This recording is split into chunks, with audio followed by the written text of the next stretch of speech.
Welcome to Privacy Cast, India's privacy podcast. We are mapping India's privacy journey.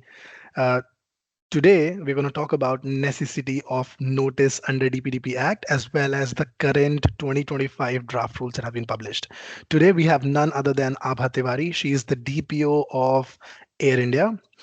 In the past, she has been the DPO and head of legal at Renault Group. A leading data protection officer in India, works with global compliances as well as the India laws. So today we have Abha Tiwari. Let's get going, Abha. I want to start and quickly ask you a question for all the listeners. What are these specifications on notice, right? And what are these differences from 2023 law to the 2025 rules that have just been published? Mhm.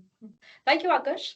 And thank you for picking up the most pertinent question that, as lawyers and as in the role of DPOs, we are trying to identify what was there because, we were talking about Data Protection Act is here. Now, how are the rules going to lay down the clarity? So first, to address your question, there's nothing that has changed. In fact, what has happened, and it is a very welcome step because with a global experience, we've learned that it is the data subject who has to be given that autonomy, that control over.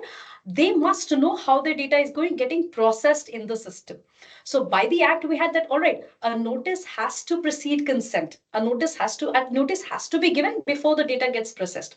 Now, what has happened in the rules is we exactly know what has to get into that. So, for example, it says that there has to be a clear standalone distinct document. And Akash, operationally I can tell you that this makes a lot of difference when you say clear and standalone and distinct, which means that until today there were those questions that can I just bundle it with my terms of services, can I just make it as part of a data processing agreement, can I just put it here and say, hey, look, I hereby consent and privacy notice, privacy policy is given, so notice is given and that is deemed to be accepted. Can I do all of that? No. So this rule fundamentally clarified that this is a clear, standalone, distinct document in addition to every other information that is being offered.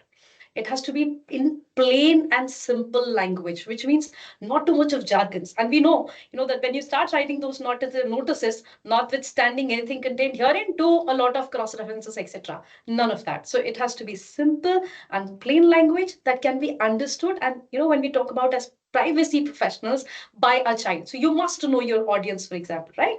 You have to give them an itemized list of data that is being collected. Now, here comes the autonomy. Here comes that accountability. So if you're asking me for my name and phone number, you're collecting just that. You're also telling me what is the purpose of your processing, right? So I am, in a way, the data subject in a way is empowered to have a control over that. And this is extremely important because when we were contemplating how do we define them, we now know what to do. I feel like just want to add on, you took up one important thing is purpose. So Yes. what people forget, and Huh. I kept advocating this in my projects, my work that I've been doing since last years, that boss, until you find a mechanism to map this purpose to the use of data inside the organization, because it's a data Huh. hygiene issue. What people Absolutely. generally think that, hey, let's buy a software and everything is good, right? It's nothing like Everything is that, good. right? It's Totally, it's a totally. it's a data Mhm. law. It's a data law, right? Yes, Yeah. absolutely. And if I may just add another point, Akash, to this, you've raised a very important thing. If you look at the data ecosystem in the country today, you're not only getting the data from the data subject alone, you're getting the data about the data subject from a lot of other sources. Right. So recently you had that one of those judgments against one of those OTT platform providers, and I happened to go through the complaint copy. It was very interesting. So when you draft your notice and you have a statement which says our sources include but not limited to, right? So these are the areas that are going to get complicated. And therefore, what is important is that you must know when you collect the data, what are your sources and what is the data that is coming in picture. And that is when you make sure that your notification to your data subject, so there could be direct sources, there could be indirect sources, your notification to your data subject is appropriate. So when we look at data subject, right, either the data subject that we are talking about is a customer or is Ha, an employee, right? yes. So the beauty, I won't say beauty, I would say the problem with the current infrastructure of privacy in India has been that, hey, let's think about all the purposes that can be there, Ha, copy paste them, put ha. it in the contract, and get the employee And signed into. yes. So yeah, I think that's something that is going to change. We need specification, we need purpose mapping. Without both of them, nothing is going to happen. Moving on, how do you see the global privacy frameworks, right? The Huh. global world, when you compare now to the notice requirements of India. So if somebody is listening from the US, Europe, what, are they good with the current notice? They have to change something. Which laws in the world are closer to Indian requirements now for notice, and which are far away? So historically, and something which all of us have been following, GDPR. And let us also look at Singapore. When those two jurisdictions who've been very pertinent about data privacy and practices that have been established. I would say again that this is fundamentally fairly close. When we look at GDPR, you had a lot of other areas also, such as you have to disclose the list of third party recipients. You have to let them know of the cross border transfers. You have to let them know of the data retention period that you are going to retain this data for. Now, I would tell you, Akash, that indirectly all of them are getting inbuilt when we say the purpose, itemized list, and the purpose. So when I say that, look, I am going to take your data so that I can deliver a product or a service to you, there is a data life cycling. If I have got third parties to share with, now that is an important information which I have to disclose. So technically, the way I have been reading it is that we are very close. We are fairly aligned.